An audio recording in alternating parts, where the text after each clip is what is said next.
आदाब। आज के इस तज्ज़िये में हम एक ऐसी ज़बरदस्त कहानी पर गौर करने वाले हैं जो सीधा हमारी रोज़मर्रा ज़िंदगी पर चोट करती है। हम सब जानते हैं कि वक्त कीमती है, लेकिन क्या सच में हम इस हकीकत को दिल से मानते हैं या बस यूं ही बातें करते हैं? आइए इस कहानी के ज़रिए इस गहरे राज को समझने की कोशिश करते हैं। जरा तसव्वुर करें कि कोई अचानक पूछे, इस घड़ी के अंदर जो वक्त है उसकी कीमत क्या है ना? बिल्कुल अजीब और उलझा देने वाला सवाल। ये सवाल ही दरअसल हमारी आज की इस पूरी कहानी की बुनियाद है। ये एक ऐसी सोच को जन्म देता है जो वक्त और कीमत के बारे में हमारे पुराने नजरिए को बिल्कुल झंझोड़ कर रख देती है।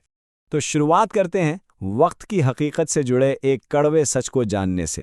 अगर हम अपनी आम जिंदगी को देखें तो एक दिलचस्प फर्क नजर आता है। पैसा, दौलत और रोजगार, ये सब तो आते जाते रहते हैं। एक बार हाथ से निकल जाएं तो मेहनत करके इन्हें दोबारा हासिल किया जा सकता है। लेकिन जरा सोचिए, जो लम्हा एक बार गुजर गया वो किसी भी कीमत पर वापस नहीं आता। इस वाज़े फर्क के बावजूद हम में से अक्सर लोग अपनी जिंदगी ऐसे गुजारते हैं जैसे हमारे पास लामहदूद वक्त हो। अब आते हैं कहानी के अगले हिस्से की तरफ, जहां एक मेहनती बाप ने एक अनोखा तजर्बा किया। हुआ कुछ यूं कि एक बाप अपने बेटे के वक्त ज़ाया करने की आदत से बहुत परेशान था। जब उसे एहसास हुआ कि रोज़ की नसीहतें और लेक्चर्स बिल्कुल बेअसर हो चुके हैं, तो उसने सोचा कि अब कुछ अमली तौर पर सिखाना पड़ेगा। कहा जाता है ना कि नसीहत तो कानों तक जाती है, पर समझ और हिकमत तभी आती है जब दिल तैयार हो। तो उस बाप ने उस सुस्त लड़के के हाथ में एक पुरानी लकड़ी की घड़ी थमाई और उसे सीधा भरे हुए बाजार भेज दिया। उसका पहला काम बिल्कुल सादा सा था। लड़के को सिर्फ बाजार जाकर उस पुरानी घड़ी की कीमत लगवानी थी। वहां मुख्तलिफ दुकानदारों ने उसकी हालत देखकर अलग अलग कीमतें लगाईं। कपड़े वाले ने 500 की पेशकश की, किराना वाले ने 800 कहा और स्टील वाले ने 1000 रुपये लगा दिए। यहां तक तो सब ठीक था, लेकिन अगले दिन कहानी में एक हैरानकुन मोड़ आता है। अगले दिन बाप ने लड़के को वही घड़ी देकर दोबारा बाजार भेजा, पर इस बार आजमाइश थोड़ी अजीब थी। लड़के को लोगों से पूछना था कि इस घड़ी के अंदर के वक्त की कीमत क्या है। मतलब ये एक ऐसी मांग थी जो लेन देन और कारोबार के हर रिवायती उसूल के बिल्कुल उलट थी। अब जाहिर है बाजार में ऐसे बेतुके सवाल पर रद्दअमल तो वैसा ही आना था। लोगों ने इसे बिल्कुल फजूल बात समझकर ठाके लगाए। कुछ ने गुस्से में कहा कि उनका कीमती वक्त ज़ाया ना किया जाए और उसे वहां से भगा दिया। इस सब ने लड़के को शदीद उलझन और शर्मिंदगी में डाल दिया।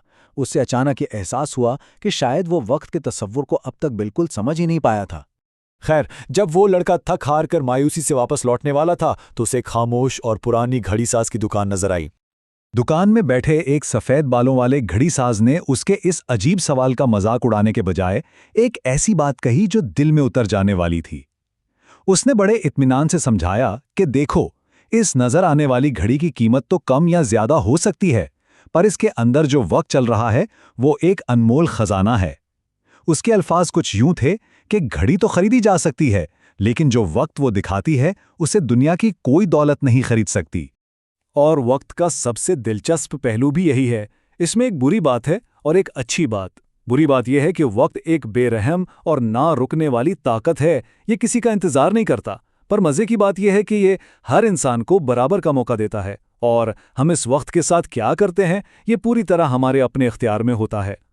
24 ये सिर्फ एक अदद नहीं है, बल्कि इस बराबरी का सबसे वाज़ेह सबूत है। दुनिया में चाहे कोई कितना ही अमीर क्यों ना हो या बिल्कुल गरीब हो, सबको दिन में ठीक 24 घंटे ही मिलते हैं। 1 मिनट कम नहीं और 1 मिनट ज्यादा नहीं।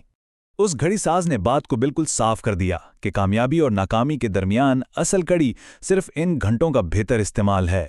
अपना मुस्तकबिल संवारना है या उसे बर्बाद करना है, इसका इन्हिसार सिर्फ और सिर्फ इस बात पर है कि हम इन बराबर मिलने वाले घंटों का एहतराम कैसे करते हैं। अब सिर्फ बातों को समझ लेना तो काफी नहीं होता ना, इसलिए अब आते हैं अमली तब्दीली की तरफ। तो फिर सिर्फ समझो मत, बदलो। घड़ी साज के अल्फाज ने उस लड़के की सोच में एक आग सी लगा दी। ये सबक इस बात का वाज़ेह सबूत है कि सच्चे एहसास के बाद फौरी अमली कदम उठाना बेहद जरूरी है, वरना अच्छे ख्यालात भी ठंडे पड़ जाते हैं। उन सुनहरे असबाक को अमली जमा पहनाकर उस लड़के ने वापस जाकर सच में अपनी जिंदगी बदल डाली। देर से उठना, आवारा घूमना, काम को टालना, इन सब पुरानी आदतों को छोड़कर उसने सुबह जल्दी उठना, ईमानदारी से मेहनत करना और दिन को मुनज़्ज़म करना शुरू किया। नतीजा ये निकला कि इन नई आदतों ने उसे गहरा सुकून भी दिया और अपने आप पर फ़ख्र का एहसास भी। हमें इस हकीकत पर गौर करने की ज़रूरत है कि हम कितनी आसानी से कह देते हैं कल कर लेंगे, ये तालमटोल आहिस्ता आहिस्ता हमारी आदत बन जाती है, जो हमारी जिंदगी को बेमकसद कर देती है। सच पूछिए तो ज़ाया होने वाला वक्त कभी शोर नहीं मचाता, वो बिल्कुल खामोशी से हमारी जिंदगी से निकल जाता है। तो आज और अभी से इन तेजी से गुजरते घंटों को बचाकर उनका सही इस्तेमाल शुरू करते हैं। किसी परफेक्ट मोमेंट यानी बिल्कुल सही वक्त का इंतजार करना छोड़ दें। थोड़ा जल्दी उठने की कोशिश करें, फजूल चीज़ों पर ध्यान भटकाने से बचें, और हाँ, वो छोटा सा काम या किताब जो कब से सोची हुई थी, उसे बस आज ही शुरू कर दें। हमेशा याद रखें, गुजरा हुआ एक छोटा सा लम्हा भी वापस नहीं लाया जा सकता। आज हम जो वक्त लगा रहे हैं वही कल हमारी हकीकत बनेगा। तो सोचें, ऐसा कौन सा जरूरी काम है जिसे मुसलसल कल पर टाला जा रहा है। आइए आज और अभी से अपने वक्त को अपना सबसे बड़ा असासा बनाएं।